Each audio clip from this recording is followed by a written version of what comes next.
home, let us help you go home. They did not afford that luxury to Mario Woods, Laquan McDonald, Corinne Gaines, Freddie Gray, Trayvon Martin, Tamir Rice, Walter Scott, Keith Lamont Scott, Terrence Crutcher, Philando Castile, Austin Sterling, Mike Brown, Oscar Grant, Emil Perez Lopez, Alex D'Angelo. You call a roll. They were not afforded that same luxury, that human treatment. Because there's NHI, no human involved when they look at you and I. They see beasts that got to be taken down. They see animals that got to be taken down. So we say all of this, family, because it was Mario's sacred blood being spilled that sparked the conversation between James and I. Because I personally looked on social media and did not see some of my favorite artists saying anything about Mario Woods. At that time, I just got hot. I didn't know they didn't know. I just assumed they knew because you know about everybody else. How come I ain't seeing no March Justice for Mario Woods hashtag? How come I'm not seeing no Say His Name Mario Woods hashtag? How come I'm not seeing nothing? And that was because they didn't know. We didn't know that they didn't know. Once we realized that there was a media blackout, and the reason there was a media blackout nationally, family, and I hope you all are listening. You may have heard this before. Bear through it. You can't never hear it enough. You got to constantly be reminded on why you fight. One of the biggest problems with us as a people is being consistent. That's why we had this call every week, and we're not going to miss a call because it's Christmas Eve next Sunday. Nobody give a damn about that. We're not going to miss a call because it's New Year's Eve or Sunday about that. If you're going to turn up, you better turn up the right way. Because when the God turn up, everybody's going to be asking him to turn down.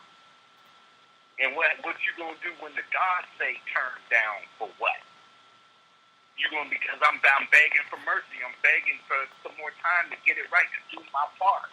Let's jump in and do our part now. So bear through it, because there's some people on this call that's listening to this through whatever platform that ain't never heard about Mario Woods. They have no idea this 26-year-old young brother was murdered, execution style, by a firing squad of police, and not one of them police has been charged with anything. They still on the job doing whatever they're doing.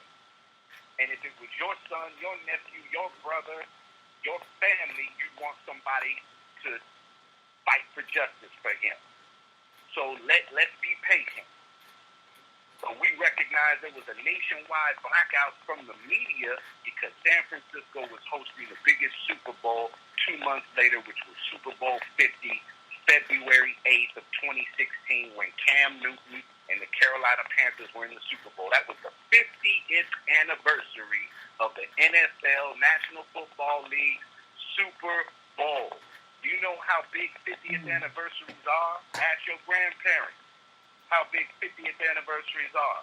YouTube a 50th anniversary and watch what people do for the big 50, for the golden anniversary. They went all out. But so did Beyonce. She went all out. She had them sisters dressed in what many people started reflecting on the Black Panther Party, because they came out with black berets, wearing all black afro wigs and afro puffs, puffing through the berets. They came out with boots. They came out marching. Beyonce came out with what Michael Jackson wore when he had his halftime performance, and she put those sisters in formation. And what was the formation? They came out in ranks like a military. Then they formed an X on the field and shook up white power. Mayor Giuliani came out and everybody started saying Beyonce's going to cause, just like they said about NWA and their infamous record about the police, you're going to now make it difficult for police to do their job. You may cause the police, put police in danger, put police in harm's way, as though the police ain't putting themselves in harm's way. By the way they behave, by the way they mistreat and mishandle people. Then they started pulling away and say they won't offer Beyonce police protection. So Minister Farrakhan said to the world 2 weeks later that we will provide security for her. We're not going to leave our sister out there. She took a stand the night before the Super Bowl when Beyonce did what she did. The night before, Alicia Keys performed out here. And before she even sang a note or played a key on her piano, she talked about the Justice for Mario Woods Coalition and the work that the coalition was doing to get justice for our young brother, and saluted. Because we were blessed to meet with both Beyonce and Alicia Keys.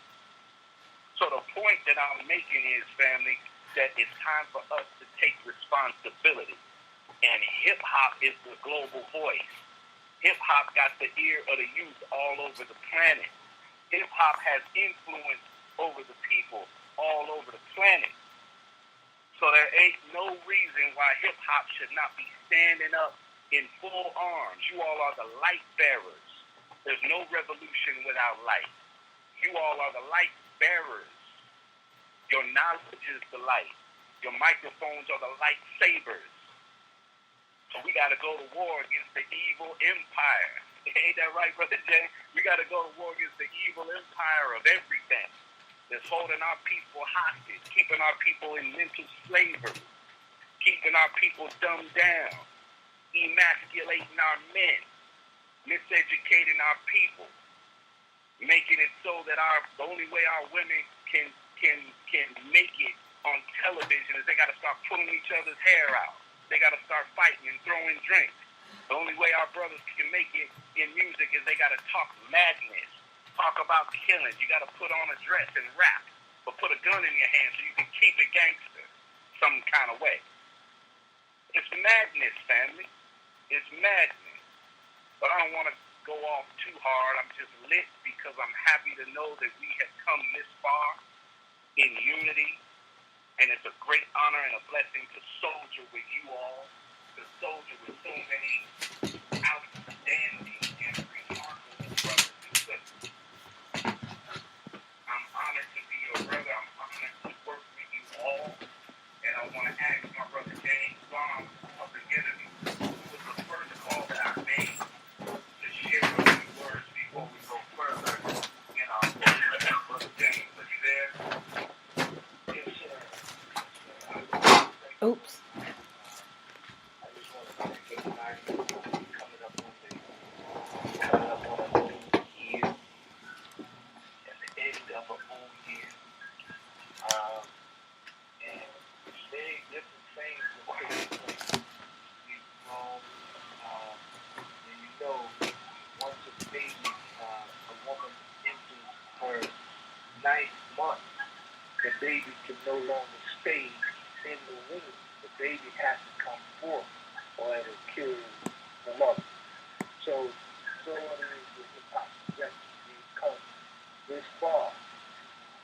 And, you know, we always come in and we talk about us. We talk about the Chinese Revolution, Mao Zedong, and how they started. But this here has grown leaps and bounds from the time we started to now. And when we talk about revolution has no specific timetable. It's like a mole doing tunnels inside of the ground. At some point, he just pops up because he can't stay down. He has to come up for air. And that's what's going on right now. This revolution has been underground and tunnels, and now we popped up on the scene now. It has to go even more now. So when we talk about revolution, we're talking about complete change. Airways are moved by the establishment, and we want to have those who are icons of the revolution, the icons of hip-hop, and those who are in sports as well, to chime in on whenever something takes place amongst us, there's injustice, we shine the light on it. It's like having a powerful flashlight, a floodlight. So as ships come into the shore, they have this big light that shines on the ships can see that light. That's what this is. It's a light. Shine light in the darkness. When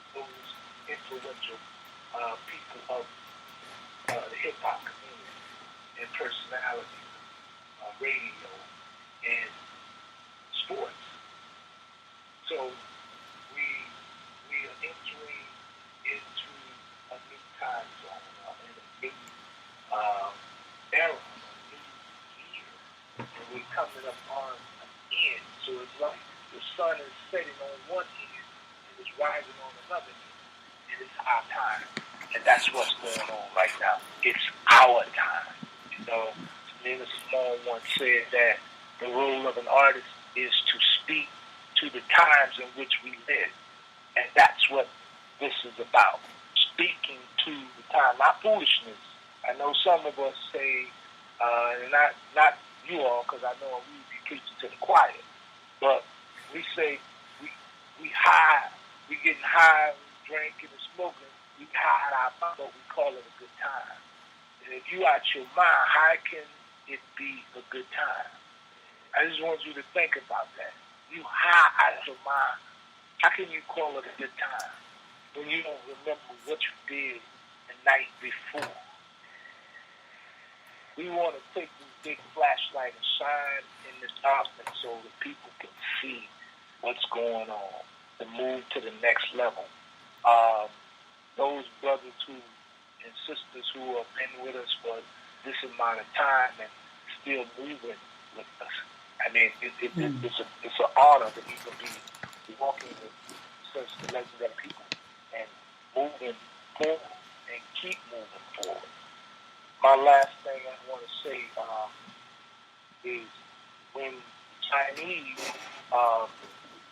started their revolution started from 1911 to 1949, and it was the Communist Party trying to make a central government, the People's Republic of China. It was warlords in China that was ruling. They ruled their particular province or particular area. But then when the government, central government or Communist Party started to move, you had a man named Mao Zedong who started pushing towards the military, and he started trying to gain control, and he did it with using the people. Now I want to say, when you talk about war, black people in America, we don't have ships, planes to fight anything. All we have is our talent, our gift that God has given us, which is our black gold, like the Arabs, our oil, and like some people in Africa got diamonds. But in Black America, we got our athletes and entertainers who are the best on the planet Earth at pushing culture and pushing beyond when it's revolutionary. Because it was those who helped the revolution. My brother, the chairman, our brother, his father in Chicago, Chairman Fred Hampton. Fred Hampton, the father, he was in Chicago, and he was a young man pushing it. It was young people who pushed the revolution. So right. Kwame Ture and Each Rap Brown, they were all students, young people, you know, just like those young people who are Black Lives Matter, you know. They are pushing the envelope, but we have to guide them in this march to things right now. And we want to push forward with what we are doing. We want to be the James Brown, we want to be the Marvin Gaye, say, brother, what's going on? And I heard it through the grapevine. We want to be the OJs and saying the backstab. We want to be the Joe Texas, the nation with the Earth, Wind, and Fire, and the Kool and Gang. All these people were part of that revolution that we talk about every Sunday. But the revolution we talking about, we can't fight a conventional war with the people that enslaved us and killing us in the streets of America. We have to fight a guerrilla warfare. In guerrilla warfare, we blend in with the people. They don't know we warriors. They don't know Killer Mike is a warrior. He's a mouthpiece, but he's a warrior. They don't know Chuck Bell now, but Chuck was a warrior. And he had a force behind him, you know. So this is what we engaged in. We engaged in a guerrilla warfare. And it's like guerrilla warfare is like milk. Milk has all kind of healthy ingredients that comes out of it. You can make cheese out of milk. You can make sour cream out of milk, and you can make yogurt out of milk. All of this comes out of it, so it's homogenized. It's a unity within that. When you break it apart and separate it, it's still good for you. So that's what guerrilla warfare is. It's homogenization, and it brings unity. But we blend in with the people. They don't know we warriors. They don't know that the airways are controlled by the hip hop artists who are the gods of the airways right now. Hip hop gods. And Brother Miles, on that note, I want to bring you back in our guests on. Let me see where we at right now, and then we can go from there. All right, my brother? Yes, sir. Thank you, Brother James. Yes, sir. Yes, sir. Thank you so much. I appreciate what our brother was saying, family. I want to take a moment real quick and ask you all to really give some thought on the state. Assalamu alaikum, Killer Mike checking in. Peace, walaikum salam, Killer Mike. I'm Office Brother Miles. Thank you so much. Thank you for being on, my brother. And I know it's a difficult situation right now. I won't go into that, but just to say this before we give way to our brother Killer Mike family, really give thought. Everybody, there's a lot of people that have called in. There's people listening live on multiple platforms. You all just give thought. Everybody gives thought. We'll hear from our brother Killer Mike, but give thought to the question or the topic at hand, which is the state of hip hop. Every year we get a state of the union address. You may get 2 states of the union. I don't know, but the point is, what is the state of hip hop? And is there a need for a cultural revolution? Because if there is, if we all agree that there is, then we're going to have to ask what that cultural revolution will look like and what is hip-hop's role. And we're about to exit 2017 and enter 2018. All of us, in whatever capacity we work within the culture, have to give this some thought. Lastly, before I bring on Killer Mike, I want all of us to keep our sister, the Lady of Rage, in prayer. And our sister DJ Cam, the Funtress from the Coup, who was also Prince's last tour DJ. There may be others, but please keep our sister Lady of Rage and our sister DJ Cam, the Funtress, in prayer. Let's hold them up. Let's keep positive thoughts on our mind. They're experiencing some health challenges right now, but I reached out to Rage earlier. I talked to my brother Chairman Fred Hampton last night. He gave me an update. And I just want to say that to everybody because, as you know, Ray has been on this call many times, but she shared a lot with us, even while battling some health challenges. And she shared that with us, but she didn't go into detail. I'm asking everybody to keep our sister Pam the Function and the Lady of Rage in prayer. I don't want to hold us any longer. We want to hear what is the state of hip-hop, and we want to know, is there a need for a cultural revolution? We're going to hear from my brother Killer Mike at this time. Go right ahead, brother. Hey, thank you all for having me, first of all, and I think I'm going to be speaking very quickly. I don't want to take too much time because I think the value is really in exchanging questions and answering. I like to qualify that I'm no expert on anything except being a black man and trying to progress, trying to mature. So I have been many things in my life. I've been a studier of many things, but I am probably a product of, in the direct of hip-hop in its rawest form in the mid to late 80s into the 90s. I'm a product of studying the Democracy 15 under Sam Muhammad. I'm a product of Pan-Africanism by way of my studies about my life. I'm a product of Atlanta, which is in a black-led and ran city. I'm a product of sharecroppers out of Alabama that my grandparents raised. So I'm really, while I try to think of myself as a totality of the black community, because very old black people raised me, I had a lot of their values come up with. But you couldn't play hip-hop in my house. That Saturday at 5 or 6 o'clock, all secular music stopped, and grandma went into gospel mode, much like traditional religious people do. There was no blues played in her household on Sabbath and things of that nature. With my mom, and when she was 15, she was younger. hip-hop was musically played. I really feel the need to say it for me. I just was very musically inclined because I'm the son of a child. Child's always kind of playing influenced by that nature. So I was proud of that. But on my own development, once I found radical black thought, or what they call radical black thought, or once I started finding out who I was, I started being able to listen to hip-hop that, to be very honest with you, times 25 and 30 years ago were much more violent times, and hip-hop was much more violent, dare I say, sexism and things of that nature, because at really base level, hip-hop is a reflection of where our community is, more so a testimony to where our community is at any given time.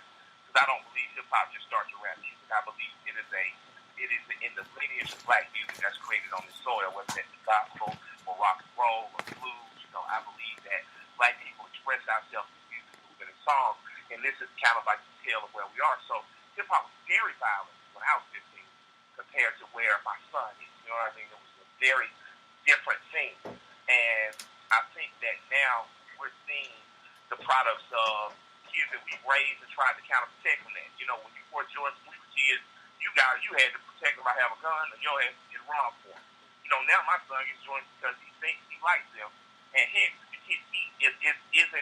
doesn't covet things the same way. Things are much more freer, and his generation is a lot more lackadaisical and feels entitled. So I think that the danger in hip-hop, where it used to be considered violence, drugs, things of that nature, promiscuous behavior, that's always culture and music, and always with artistic culture, because I feel like artistic culture challenges our values somehow, and it's opposed of sexuality and morality and things of that nature. But I think that the real danger in hip-hop now is that hip-hop has lost some of its radicalism in terms of feeling like it is a politicized or socialized voice on behalf of black and worker and poor people. It used to be that in a much more overt way. Now, I maintain hope because the guys on the top tier of hip-hop, whether it be Kendrick Lamar or your J. Cole, they're very conscious minds. Even Eminem steps back into the way, the conscious mind and record. So I think hip-hop is safe in doing that, but the worry is that with me, addiction is taking hold of America in a crippling way, whether it be oxycontin or whether it be lean, opiates are taking over. And heroin, for those who are old enough to remember, there's a heroin scourge before, during, and after the crack surge. And with heroin really kind of, to me, goes to a particular type of addict. Terribly sensitive, gets over in their feelings and succumbs to hopelessness really, really easily almost. And my fear with hip-hop, for me, just my personal, is more of losing some of the radicalism. A lot of times when they point our guys out, they say, this guy's about this, but really what they're saying is he's expressing too much black male. And some of the raw, the street guys say, they might not be with some of the other agendas that are here. These are the guys, to me, that are carrying the torch of what hip-hop was, because if you look at any culture, whether it's the Greeks or the Romans or the Egyptians or the great kingdom of Mali, the warrior class amongst young men is something that's needed.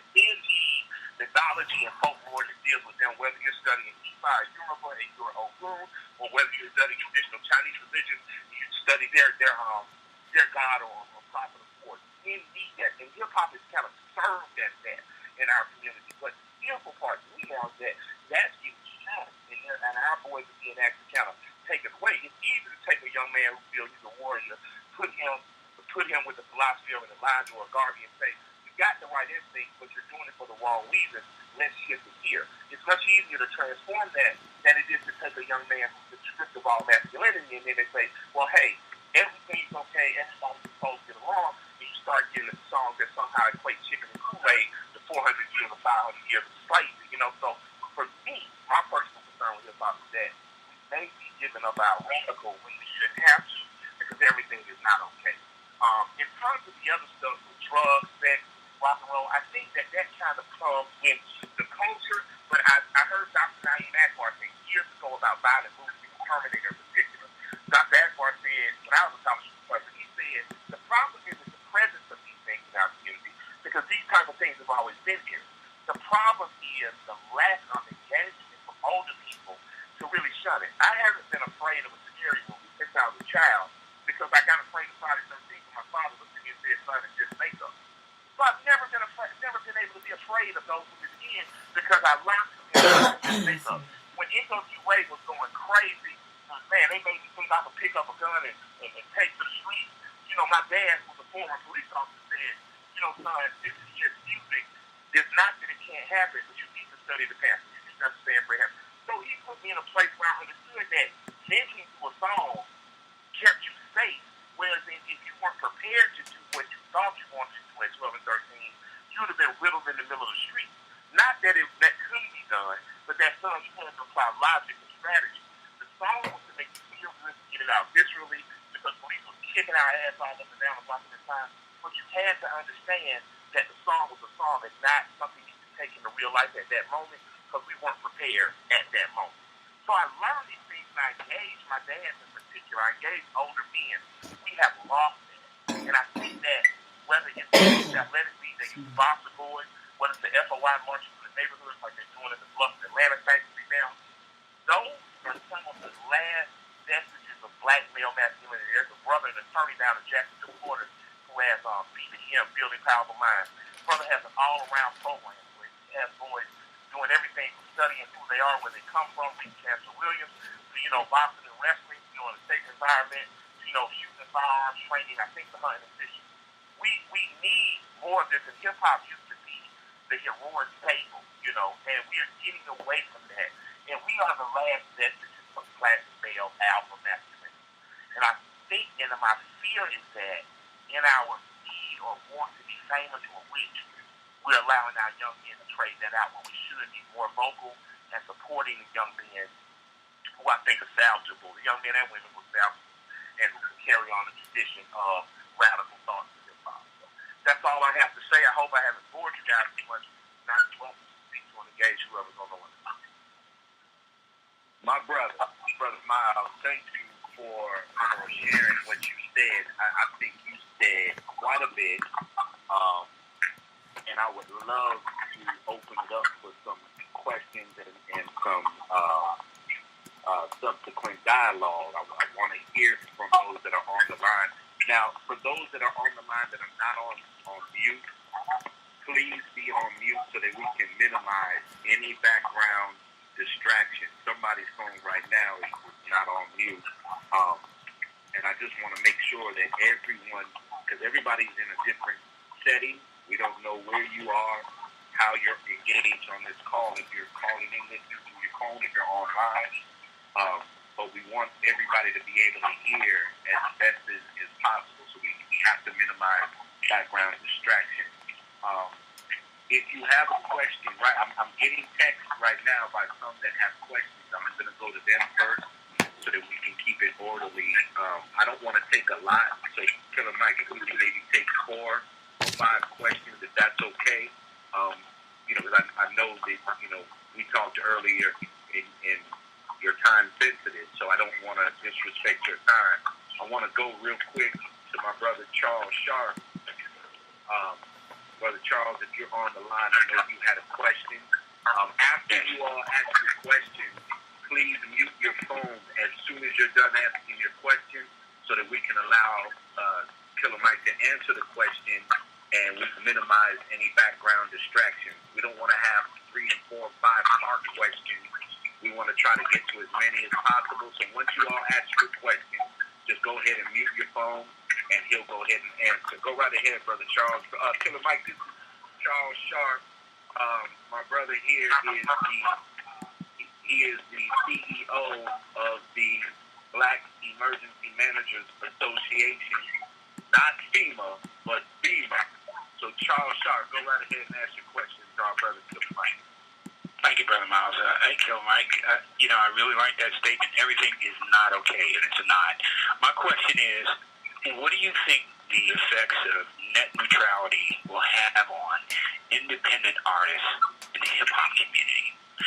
The other question is also surrounding your introduction, Brother Miles, is are our people ready to get onto the TOR project? That's T-O-R. A lot of people may not know what that means. That's the underground internet. If they're going to close it with net neutrality, we have an underground to use. That's the TOR project. I just wanted to get that out there. Thank you, Brother. All right, thank you, sir. As an indie artist, Charles, I don't know what's going to happen. I would like to congratulate the black woman and the white woman, two of the guys that stood against the smoke against the voting reform. I think the FCC definitely did something to shake hands, to do community, to silently. I've been in European countries where the net is forced to be slower, like I go down to Australia, so they do it. And I can tell you it's just not nice. Now, how it's going to affect independent rap artists and artists, period, and young business people, I don't know. But I do know that Americans have an opportunity to get angry and to push back. And it's going to affect us on a microcosm because we're African Americans, because we have some businesses, so the arts and things of that nature. But we have allies in other places that are going to be as affected, and I think it would be wise to allies them to push back. You know what I mean? That's got the war on to go back to the other camp. In terms of an underground internet, I'm not tech savvy enough to know the advantages and disadvantages of, but I support the pirate radio and the Young Artists Network out for me. So I would support anything that gives people the opportunity to have information at their fingertips. I would support anything legal or quote-unquote illegal that gives people the opportunity to do their own research, to get their own findings, versus being told or being, giving what you think via what they have access to. So, I hope that answers both questions, and I hope you stay vigilant, and keep it out there the truth. Thank you, Killer Mike. Thank you, Brother Charles, for that question. Mike, I don't know if it's you. I don't know if it's your phone. I don't know how if you're talking through the car, or if you're on a Bluetooth or something. No, I'm talking directly to the phone. I can hang up before I call it back, because I hear it weird too.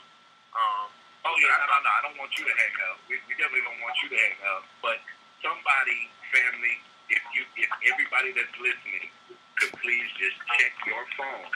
And if you are not on mute, can you please mute your phone? Otherwise, I'm going to be forced to mute everybody, and I kind of don't want to have to do all that.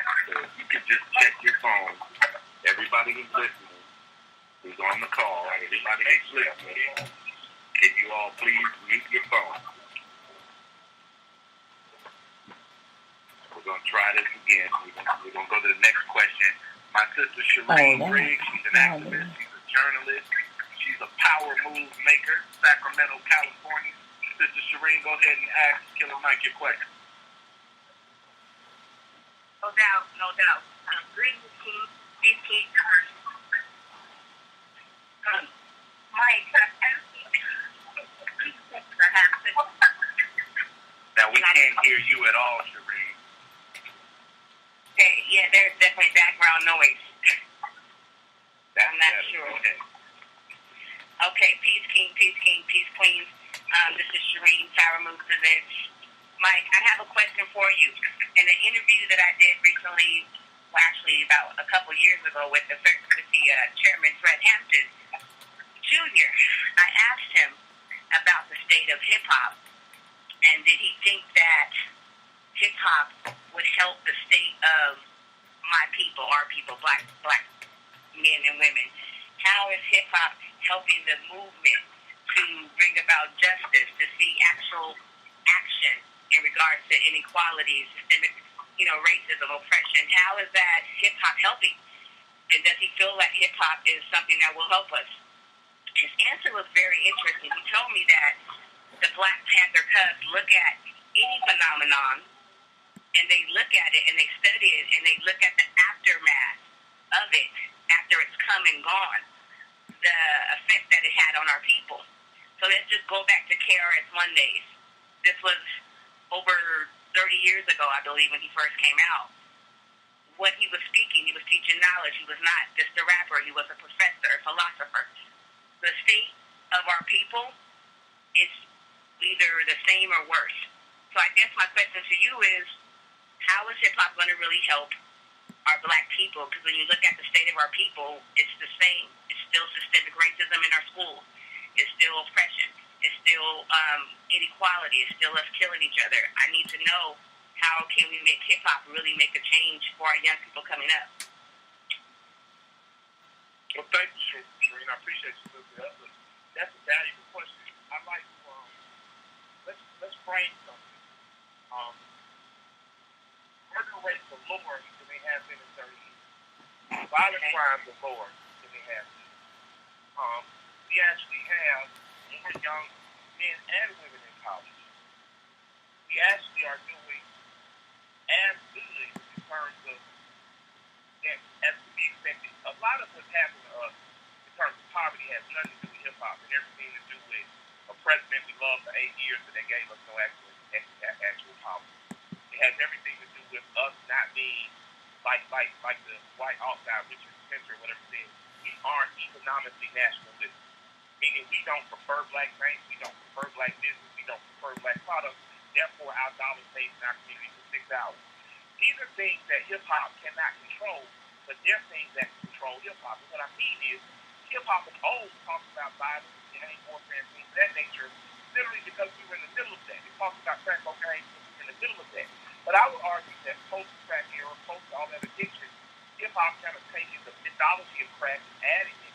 What you see is young men make money because America loves the outlaw. I was in a country club last week, $85,000 to join, all white men. We had to buy a $3 million house to be a part of the country club. And they could get together and drive $1 million cars together, right? I was going to interview Gigi. I go in the bathroom, and I'm expecting to see pictures of famous drivers, Mario Andretti, any of the NASCAR drivers. I see a picture of Frank Sinatra, Buckshot, Al Capone, and Whitey Bulger. So all these old white men who like fast cars are in love for outlaws, and these young black men who drive fast cars and rap about people like Big Meech, right? America loves an outlaw, and we're products of the system we have been a part of. So with that said, we have to give our community credit for being less worse than we were years ago. Now, where is hip-hop in terms of being responsible and accountable for helping? Hip-hop is where every artistic community was. Josephine Baker wanted black people to be free. She said and did some things to help black people. But that did not keep her from being criticized for dancing music. It did not stop her from being, or Eartha Kitt, from being criticized for being what people perceive as sexually promiscuous. It didn't stop Paul Robeson from being labeled a convict. So, to a certain level, an artist is going to go so far with you. But an artist is not the face and force behind the movement. They're actually a product of it. I would say, if you look at hip-hop in particular, if you look at a black female mayor in Atlanta that just got elected, that's directly attributed, and this is no braggadocio, but to me and T.I. Me and T.I. literally put the call out to the street, put the call out to the street, put the call out to millennials in the clubs to, hey, get your butt out and vote. The same way you get your butt out and party. And she won about 800 votes. So that's the power that you have to vote. But the leadership of the movement has to be the leadership of the movement. Whether that's Brother Kalanji here in Atlanta, or Chairman Fred Jr. here, or Mina Matthews in Chicago, it has, you guys have to lead, and we take direction from you. And what we also have been doing and not been given credit for is hip-hop has been giving money to the movement in ways that we have not been accredited for. I personally know people who dedicated, donated money to campaigns, whether it was the Nation of Islam, whether it was Brother Fred, whether it was Sister Mina. I personally know, and I have personally donated. I'm helping my brother from Lunch raise $35,000 to buy a van for one of the most powerful youth groups in Atlanta right now. So we're doing our part, but as a community, I say that we don't have an agenda.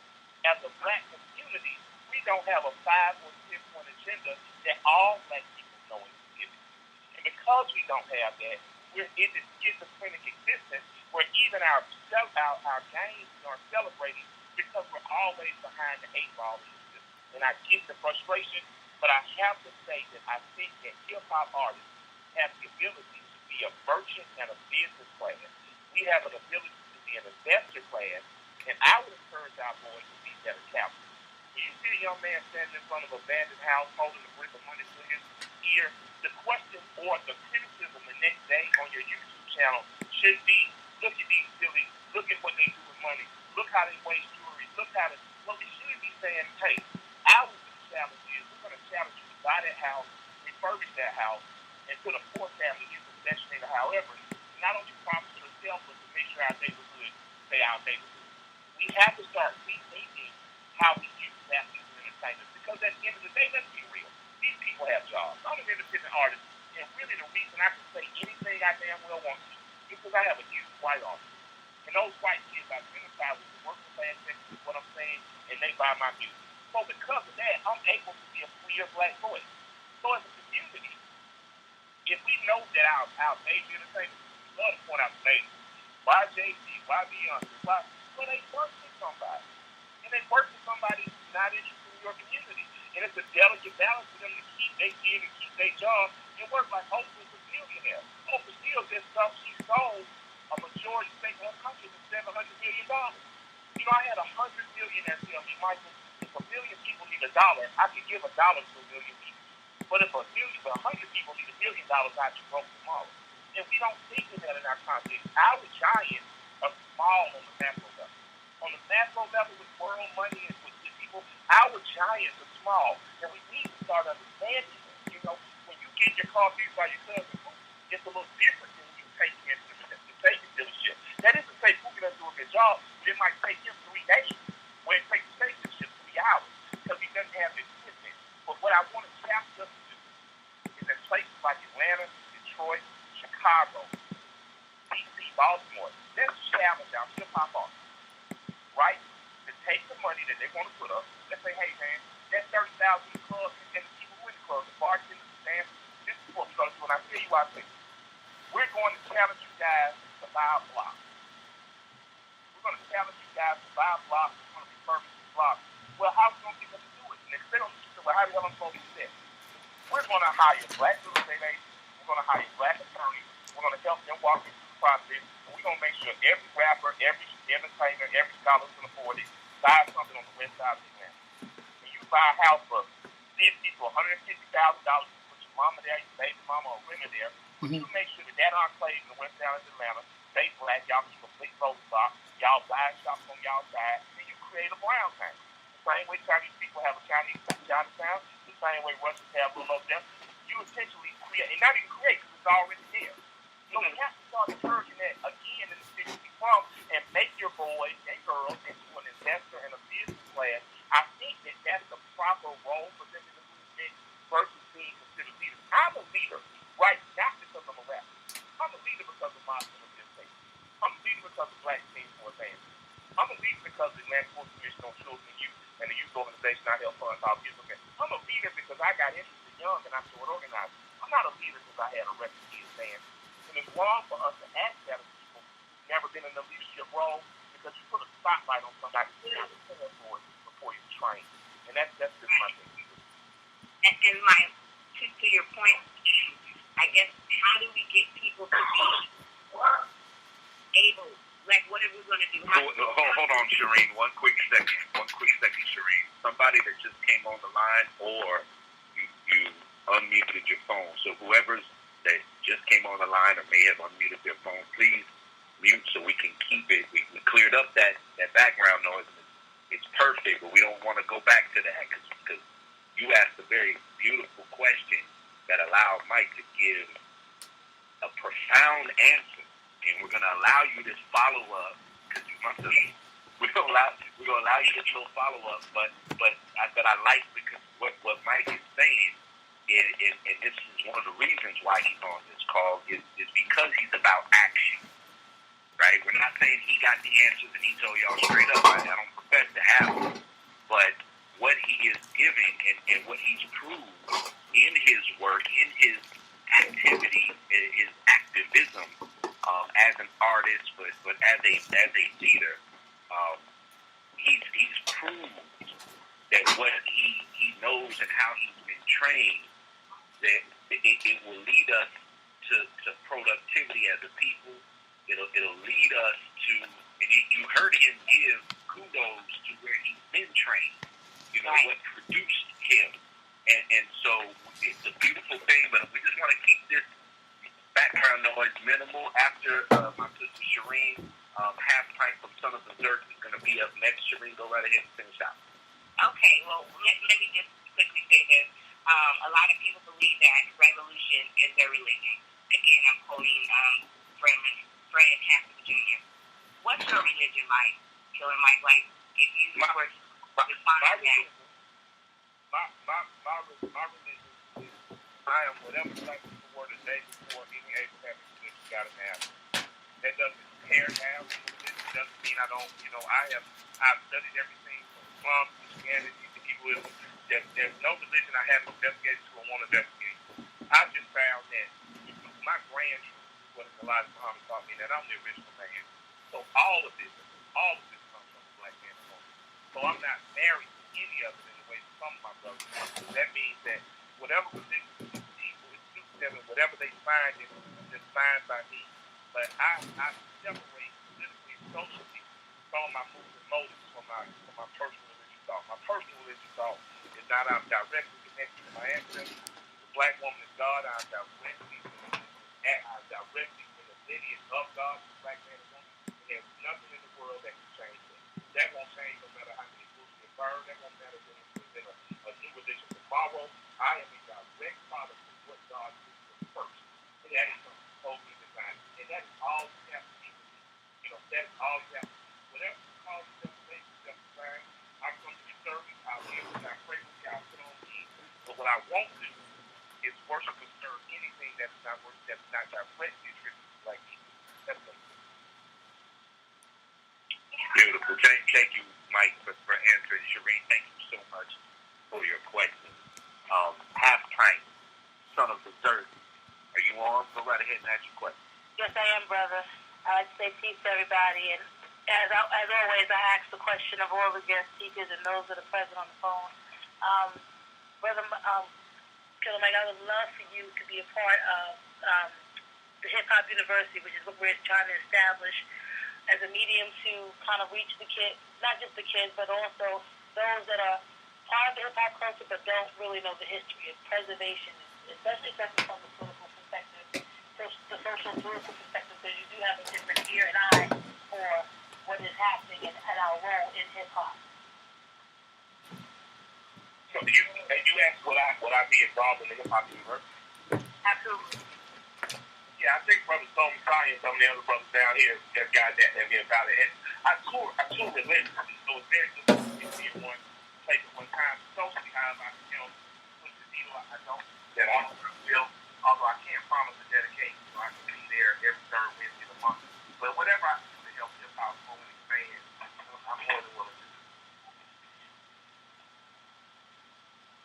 Thank you, Mike. Thank you. And this is something that'll be, an online situation. So whenever you will be able to patch in, and assist in whatever course of study or, presenting a particular curriculum or hosting a particular type of online classes or something like that, like a visiting professor, so to speak. But within whatever capacity you're able to assist, we certainly would love your assistance and will keep you abreast to the development of the university. I want to go to my brother Don Twan for a question. Don Twan, you there? Peace, brother. I'm here. Can you guys hear me? Peace. Yes, sir. Go right ahead. Right. I just had a question for the brother Killer Mike in regard to unity. Because unity is it's a general word, but this need to unite with the social injustice that we experiencing here in blacks in North America, dating all the way back from our relationship with the settlers here, that settled in 1607, the British colonizers, and everything that we went through. Even brothers like Frederick Douglass had to gain social awareness and went on speaking tours and gave lectures, even when they didn't believe that he was a learned man, and he had to, take the shirt off and show in the back, to show the whips from him getting beat, that he was in fact, a runaway slave, and went on these tours to gain social awareness, to bring about change and to revolutionize what was going on in America at that time before the Civil War between 1861 and 1865. The social awareness campaigns that Brother Malcolm did and Dr. King did. And right now, today, as we still are suffering, after 400 years, we still need to unite, but on many fronts. So my question to Brother Killer Mike is, when we know that we have, hip-hop artists who, they go on tours, that's where a lot of them make their money. In society, you got many different aspects of society and many institutions that are set up. You got teachers and preachers and lawyers and doctors. And right now, it's a call we need to put out a call to unite our resources, not just the money, okay, not just the the paper money value, but also the products and services that we can share and render to each other collectively to bring an economic infrastructure that will be served as a foundation to facilitate the revolution. So how do you see hip-hop playing a role in that collectively, letting the masses know how imperative it is for us to build a strong and collective economic infrastructure to battle this beast that we're dealing with, brother? That's my question. Keep up, Kilometer. I think it's a very good question. So let me answer the easy part first. The easy part is how do you get hip hop to push and promote for black shit? I think the price you know, it's what I'm hearing is that, right? I think that we push hip hop to promote black shit. And I think we as ourselves find things that we like in it. So very easily, people can go to buyblack.com or buyblack.com. Buyblack.com, right? What's on my ID? I'll make sure I post it. It tells you all these things and products that are out there for you to buy. So if you buy Tide detergent, right?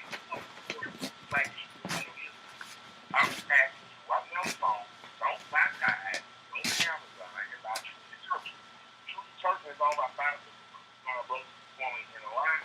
Brothers now, I think Sunni Muslims, they're good brothers, all the extras, black kids, 60, 70, part of a washing powder stuff. And it's been successful. I'm seeing it a few times. Team field with the Jewish media, what way I'm a fan of mine, guys, believe it or not, the only thing and what I know from the kid every time I talk to him, something y'all national saying no go. He said if only black people support us, we'll be fine. Not that I'm one will make them say, think about it. If only the black community was, we'll be fine. There's products that are sold at big grocery stores that aren't sold many of them.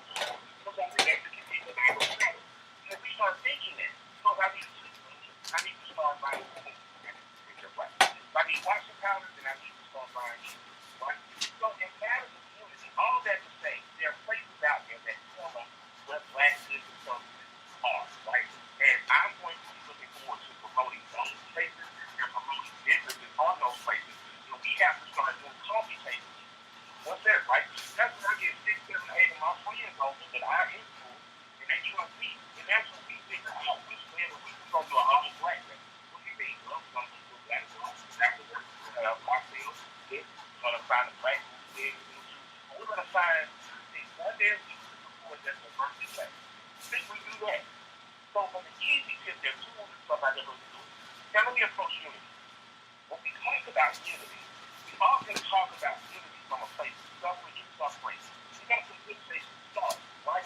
Unity is the reason that on not being unified and being able to kind of disassemble us, that it is no different range, different issues, rather than having a something together distinction. Like, one of the property plan certain things, the things we did plan, we licked their ass damn good, we gave them an answer, and they'll never forget. But overall, unity has always been something that people kind of put aside when they've already kind of talked about from a place of stuff. Unity has worked there. So in America, in my opinion, with multiple qualities and place on the because they did unify from a place of suffering. Oh, it's so bad. Oh, it's so messed up. Oh, the white man kicked our ass. I'm not saying why I say that. I'm just saying that after saying so much, it begins to be, man, we got to play with limitations. When you win in at halftime and you start celebrating, you lose the Super Bowl. You get what I'm saying? What needs to happen is that all these things out and the laws that came out was unify around the strength. Unify around the greatness of that. The greatness of that. Unify around the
MC. Daquan, you there? Go right ahead and ask Killer Mike your question. Yes, sir. Peace, brother Killer Mike. Peace.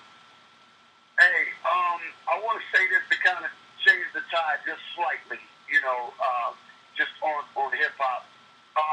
You were known, introduced to us, to the world, coming out of one of the most powerful cliques that came out of Atlanta, which is, Outkast. And at the time, they were on fire. And then them coming from the Dungeon family, and they were a group of brothers that were known for implementing or standing on knowledge of self and speaking about the conditions of us as a people and loving their people. The question I just want to ask is going back on them days. In the days that you came into that circle, were there any powerful building sessions that maybe jumped off in the studio or just hanging around, just, sparking one up? What was those days like? Because I remember, the brother Big Rube and all of them dudes, they was like considered deep brothers. Were there moments where y'all sat around that stuck out to you back in them days, in the early days, that was just a very powerful building session? And if so, what did y'all talk about? And where do you see us at this point in time based on what y'all were talking about back then?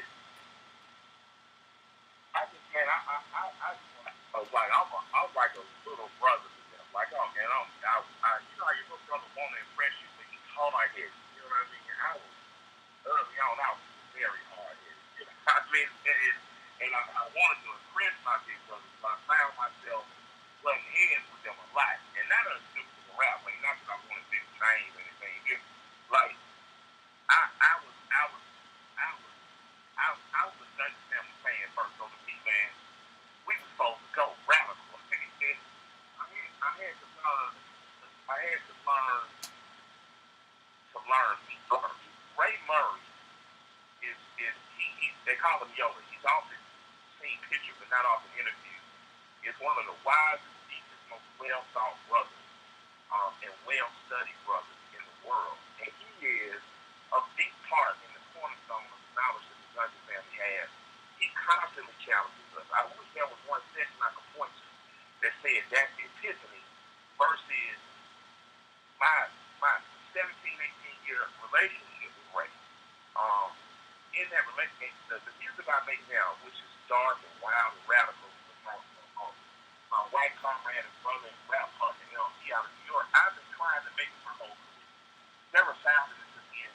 He found each other, kind of like Ice Cube and had Calvin found one another. But me and Ray early on started that path. I remember we recorded like 3-4 records. The Puffy heard of it. Puffy was like, I hear 2 different records.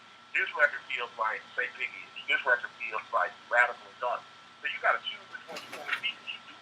Each one well, but man, I like it. Well, in me and Ray working on those records, I kind of discovered getting comfortable with who I was. Like yeah, I've been a class. Like I just don't know. I can be all that loud and rap about. But at my core, again, I'm a product of the teachings of the Most Honorable Elijah Muhammad. That was the epiphany that changed my life. So I can never run away from that energy in my music.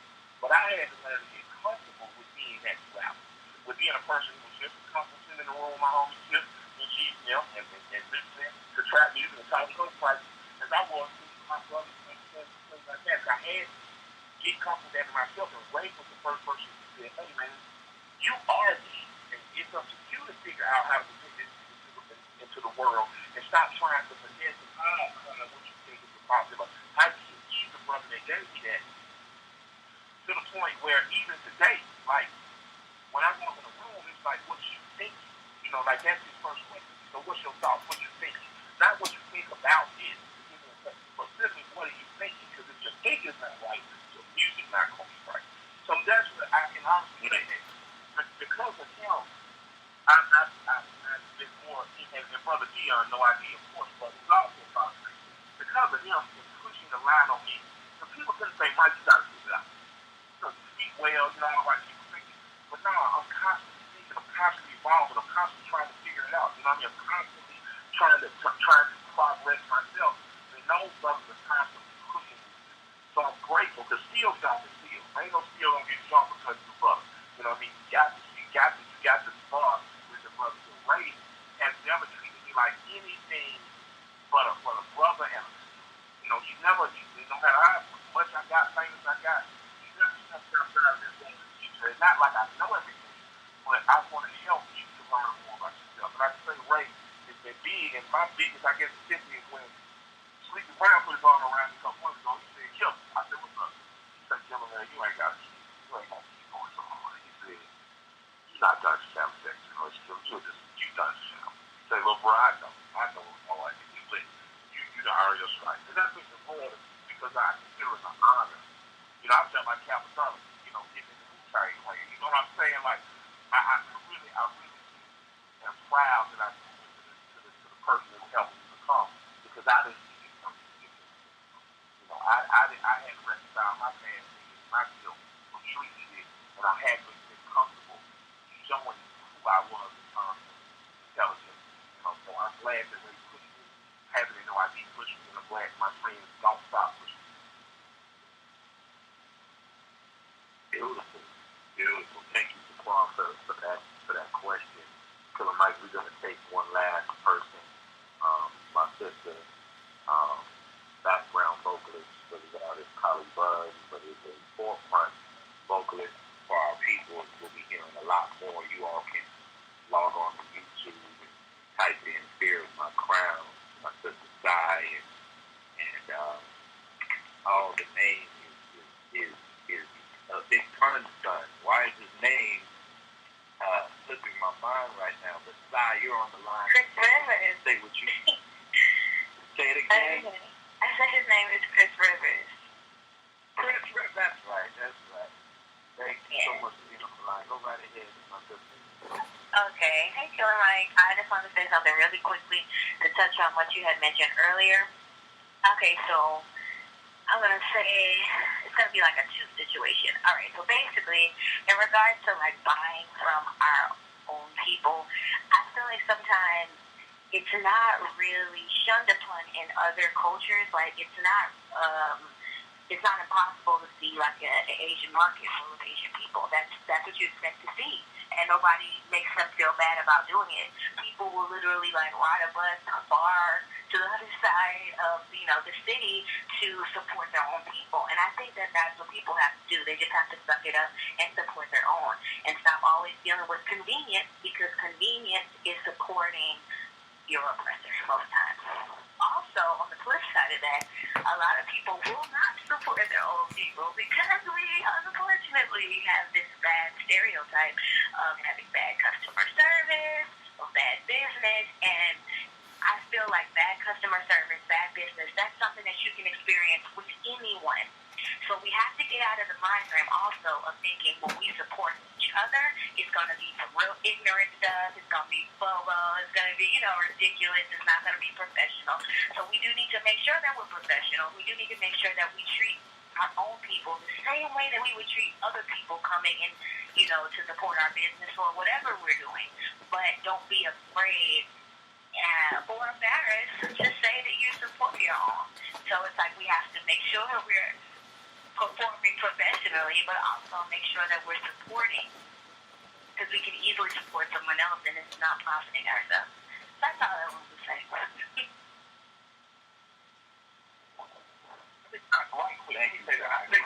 I think this solves the bad business, bad attitude. Let's say we turn in the other perspective of that. Some people don't fit with it. I personally think we need a national campaign to take 20% on it. Because we tend to think a tip is reflective of what we feel like, and it's not. There's a standard set, and I don't know, but I suspect if we see black people start to tip at a fair rate, that doesn't mean all black people don't tip. That just means we don't have our standard to tip at a fair rate. I think that an engagement becomes different. Now, in a system where people haven't been taught to respect themselves, oftentimes it's just other people who look like you. And going in places where people look like you, a lot of times it gives you the disrespect that they have for themselves that doesn't have anything to do with it. When we start to understand that perspective, we start acting. The other thing I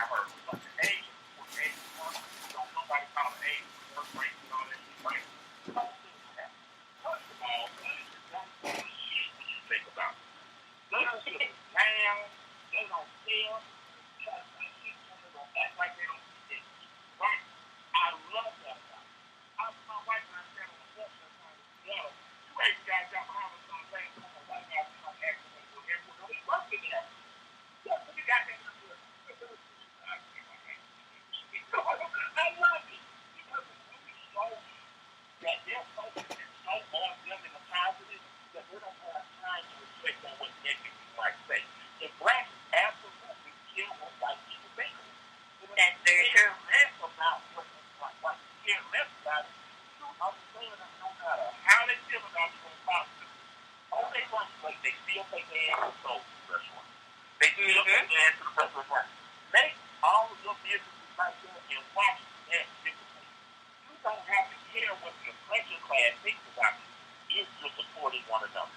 It's just that. Right. So when we get over our want and our need of approval, we'll start to see the value in ourselves, even what you think look like us better. We'll help those who look like us better, and we'll support businesses that are owned by those that look like us. Very true. Any other questions? Are we good? Well said, well said. I have one. It's quick. It's quick. Okay. It's very quick.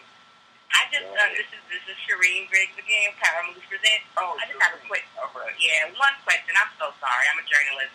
This is a once in a lifetime thing for me. Speak to this man. Okay, so can you were just speaking and what it sounded like was that you were talking about what a T-shirt that I seen you wore on the Tavis Smiley interview in May of 2017. It said "Kill Your Masters," and at first when I saw that, I immediately thought of killing my oppressor, the white man, the devil, and you explained that as something that's freeing yourself. And you talked about how freedom is something that we have given up. And could you just elaborate for us on the line what you mean by kill your masters and how, because basically the answer that you just gave this young lady had a lot to do with that, how we look at ourselves as bad, as rude, as not tipping. Those are the type of things that the oppressor has pushed on us, and now we believe it, and we push that on each other. So what do you mean by kill your masters, and how can that help us in the world of hip-hop and just with black folks in general? All right, first of all, this is from a very literal standpoint, right? Because like people like to always funny. Got a white attorney associate of mine who, man, that shirt made him something hot, right? He's big on First Amendment. We agree on constitutional law, we agree on Second Amendment stuff, but he was like, Mike, that's on incite violence. I was like, I don't give a shit how it feels. We give a real slave. So in the literal, if I was giving advice to a born slave in Libya, it would be in the very literal sense, kill the motherfucker trying to enslave you. Right? So in the very literal, I mean that. If given the opportunity, I kill his baby, kill his wife, kill everything on the same thing again. In the very literal, right? But on a daily basis, Mike eats choice.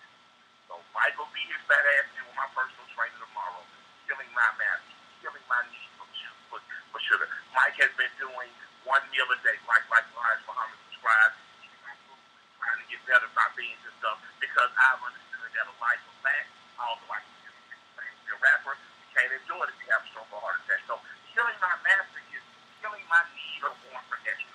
Killing the master for me as an entertainer is killing the want or need for bigger company budgets. Like, I have become a millionaire independently. I was not a millionaire on Columbia Records, but Columbia Records had my face everywhere.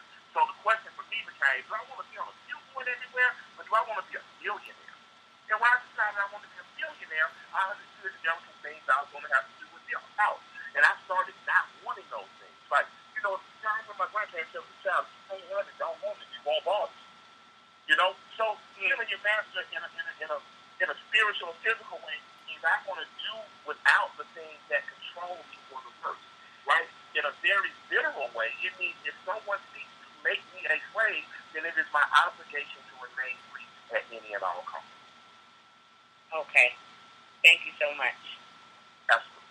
Simple and plain. I want to thank Killer Mike, my brother. I want to thank you personally because of the conversation that we had earlier. Thank you for the time. I know it's not easy, but I thank you for finding the time and taking it to join us tonight and for blessing us with a magnificent dialogue and discussion. I've been getting a lot of text messages while we've been on this call from people who don't even have questions, but have just commented to me directly on how wonderful this conversation, discussion, the dialogue has been. I want to thank everybody for joining the call tonight. I do want to ask my brother James Baum for Public Enemy before we go, if there was anything that he wanted to say before we conclude this online discussion. And then, of course, Killer Mike, if there is any parting words that you want to give before we conclude, we certainly want to hear from you. So, Brother James, is there anything you want to say before we conclude? Yes, sir. I'd like to also thank Killer Mike publicly because, as I said to him in California last weekend, I haven't seen him since yesterday in Atlanta, and to see him that day at the forum, man, it was a blessing, and glad to see you and still seeing you on the national team, still fighting the good fight. I want to say that, I love that, man. The way you articulate everything tonight was right on point, because we always think negative of ourselves, and when we start putting more of the thinking of the black excellence, then we are doing something for ourselves. Because it's black excellence around us. It's black professionals around us. I've seen brothers who are lawyers and they do a great job with customer service. I know somebody who's a master at customer service. They look like us. Master at it. So I think we buy into the stereotypes of ourselves and then we don't see it around us. I see it around us. So I don't have to look for something that's around us. We got to stop buying into stereotypes. And I'm saying that because I've experienced cultures around the world. I've been into 111 countries and got a chance to experience culture. So we got to start thinking globally. We got to act locally and think globally. Because we are international and a universal people. We can draw from everything. But my last thing I want to say, and I want to do what Killer Mike's closing remarks is that Malcolm once said that we the only people go to our comedians and our athletes and ask them things that you would ask your leader. We got to know we do have them.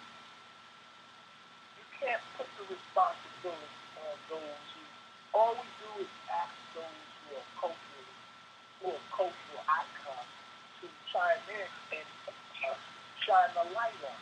Not lead it, but shine the light on. We have a cultural leader who's leading the revolution, who's talking to us, putting us on that. Let's help them build that. Mike said it perfectly. We already have two black men who set it up, and they were successful at doing it. Marcus Garvey and the guys, I think they did it. They made it happen. They made it work for us. Let's start buying the black farmland and go from there. We can create our own thing. We got people in Africa that will trade with us. Those men did. They traded with Africa. Go ahead, Brother Mike. Yeah, I just want to say, amen. And I say that everything you said, it's not something that we don't have to. I just want to remind, like, first of all, we don't have to retool up. We're already in the race. We might have to change the tires. We don't have to go build another car. Their businesses to support, let's make sure we support them. Let's take some of our pettiness and infighting out. I don't care what you call yourself. You can call yourself an African, you can call yourself black, you can call yourself Nubian, you can call yourself Hebrew, you can call yourself Aboriginal. As long as you understand that you are direct descendant of the original man and woman. That's it. As long as you get that, it's cool. I can shake with you however you shake. Let's make sure that we respect ourselves enough. If we can't tip 10, 20%, let's don't go out. Cook at home. Enjoy it at home. Let's make sure that we treat our brothers and sisters as we can. I want to make special note that of all the conference calls that I've been on, this is one where women were as equally represented, and I really appreciate the engagement from the sisters. Hip hop is come on bad rap. We're giving a bad rap of white people trying to throw their sexism and misogyny tag around on you. Like when it came out with the Harvey Weinstein thing in Hollywood, we've been saying for years that persecute musicians get their influences directly out of what they see on the screen in Hollywood. You can blame 90s rap on the movie Scarface. You literally can. No one ever came and whined the Palmer. But it was interesting to me that I got a down Twitter picture and he said, well, what are your thoughts on this? What the fuck? We don't have any thoughts on this. That's y'all business. Let y'all shit get cleaned out. Because I always remind you that much like the black community, the beauty of hip hop is, in my community, black women for most of my life have been leaders. I was just matriarchally attracted. Your mother's family was going through it. She knows you more. The heads of my family knows around me were women and men. Because I embarrassed in my family, but women were the thinkers. They would help make business decisions. So for me, I never use women to anything other than equal, right? So when it gets to these things, I love to see on a call like this where women are in the forefront, not the background, not the forward. They're in the forefront of engagement because I believe hip hop has done a better job at balancing. But every big whole record you got a female responding back to that. Another female MC is not just one, but more than one, even on the street of visual level. If a guy thinks he's cocky and says, I got something, a cocky chick on the street side says, I got my own. And I love that. So I want to encourage you to keep doing that. You guys are our greatest treasure. You guys are going to continue to be that. And hip hop has, to me, it has been an art form that welcomes you and it's for equal parts of. And I challenge you to keep asserting yourself because we need you, we appreciate you, and we thank you. To the brothers of the Nation of Islam, it's not always easy doing you guys' job because I walk a fine line between understanding the brothers that are kept on the blind and putting them into the light with love and care, concern, and inspiration. So I would like to thank you all. As hard as it was to make this call, this ask, about to know why, Brother James, in particular, I'm going to always be there because of the pride in the field of peace, because of practicality of working with others that are like you within the and for the example that the Honorable Elijah Muhammad showed us, was showing us that simply when you focus on yourself and you focus less on how you perceive by your oppressor, you will always be there. So thank all of you all for being involved in this call. I sincerely appreciate you guys, and I look forward to being a part of another. Thank you. Brother Killer Mike, thank you. Go to work.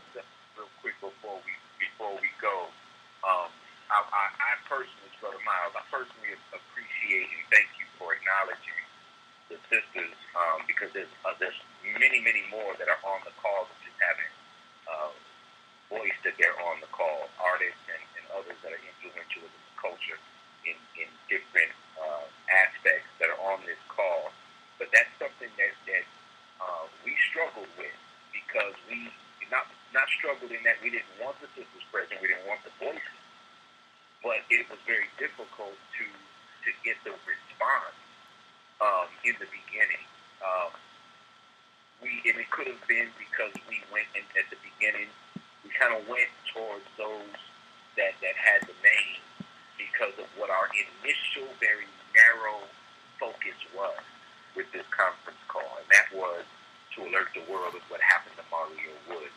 As the calls continued every week, which we didn't even know was going to happen, we didn't have any idea we would continue it. We are now scratching, about to bust the door down of 2 years of this call every single Sunday. And Mike, just so that you know, and anybody else new on this call, if we conclude this December the 31st, we would have 104 conference calls out of a potential, or 103 out of a potential 104. We would have only missed, if we conclude this year out, by the grace of God, we would have only missed one conference call in 2 years. And I think that's something that should be acknowledged as unprecedented. We have grown. but we would not be where we are were it not for DJ Silky D from Uncle Jam's Army, DJ Niecy D, Michelle Farrow, Cy, Shireen, Gigi, and all the others that are on the call. If I didn't name you, it's only because I got what popped in my head. But thank you all the sisters, all the women warriors, the sister soldiers, the female fighters that are on this call. Thank you all so much. Lastly, I want to salute my brother, Coach of Freedom for Poor Rights and Teachers, for being on the call. He wanted to make sure that I sent you my love. He wanted to send his love directly. I don't know, Coach, if you're still on the line, feel free to shout out. But he asked me, text and asked that I send you his love. So with that said, Killer Mike and everybody on the call, thank you all for a wonderful dialogue, a wonderful discussion. We look forward to next Sunday. Let's make sure that we do all that we can to add to the call, because the cultural revolution is on. Thank you all once again, and may God bless you all with the rest of your evening. Yo. Can I say something? A last-minute interruption, Mike. It never fails. It sounds like my homie Jay Deuce. Come on, Jay Deuce. Talk to us, brother, real quick. I just want to say all praise to you, man, and Killer Mike, we appreciate you for having the time out of your busy schedule to be here with us. I just wanted to say a big thank you to Brother Miles for allowing all of us to have this community and accessing all of our voices within this hip hop community, and us doing something for us. And I just wanted to say thank you, Brother Miles, for doing this, and let's keep on pushing through. And soldiers out here, we got war, man, in the sun. I appreciate you, bro. Thank you. It's not a me thing, it's a we thing. It's all of us or none of us. So I appreciate everybody. Thank you all again. Killer Mike, I do need to holler at you real quick, so I'm going to give you a call real fast. Something that I got from the Final Call newspaper. So I need to holler at you. I'm going to give you a call. Peace and love, family. Enjoy the rest of your evening. Until next week, God bless you all. Peace. Go to work.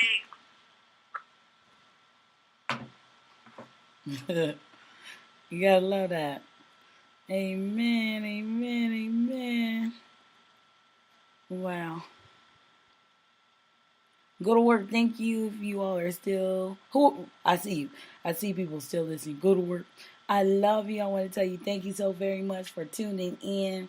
Absolutely. If you didn't get a chance to listen to the beginning of the call, do know that Wendy M. Barnes right here is the mother of Mario Woods, who unfortunately was murdered back in the day, like 2 years ago. And it was Miles Muhammad, you can check him out on Facebook, who said that he was not going to let that rest and created this call, Hip Hop for Justice, so that way people will know that there's people that go, unfortunately, they leave this world because of being murdered, and it's just a catastrophe. And especially we have people that are here to protect us and serve us that do those things. So we're going to pray that doesn't happen anymore. You pray all the time. Pray all the time. So at this point, if you know someone that doesn't know about the Hip Hop for Justice call, doesn't even know about Hip Hop for Justice, you can check them out on social media, and definitely inbox Miles Muhammad on Facebook. We are looking forward to more hip-hop artists actually using their mega platforms to share information about. We do need to work on being our brothers' keepers. We do need to be there to educate one another. We do need to be there to listen and help people, not just talk about the people. That's a lot of what I got out of today's call. So unfortunately, a lot of people just talk about people, or just talk here. We can take it back to the ground one. They don't do anything for us, doing what they could do. So the people that do have the platforms, and you know them, and they just don't happen to know how they can help, and they want to be a part of the Hip Hop for Justice, because hip hop is just the epitome, or shall we say the acid, it's just the exuberant, shall we say. If you don't know, it's just a great vehicle that we need, because everybody talks about cars. Everybody talks about transportation, moving on up. I say go to work. That's my brand. So in the meantime, we definitely need to contact other people that may not know about Hip Hop for Justice.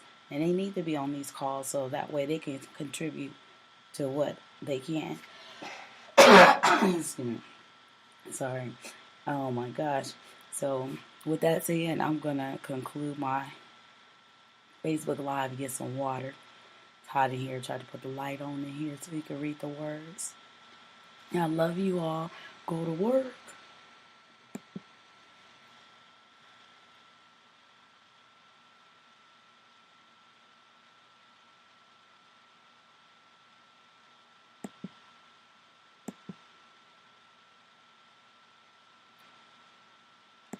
Go to work, go to work, go to work. Excuse me. The next Sunday, I plan to start the recording for the radio show, the Go to Work radio show that's here live next week in the beginning. And then I'll start the Facebook Live page. Okay? I love you. I love you. Go get the water now. Thank you.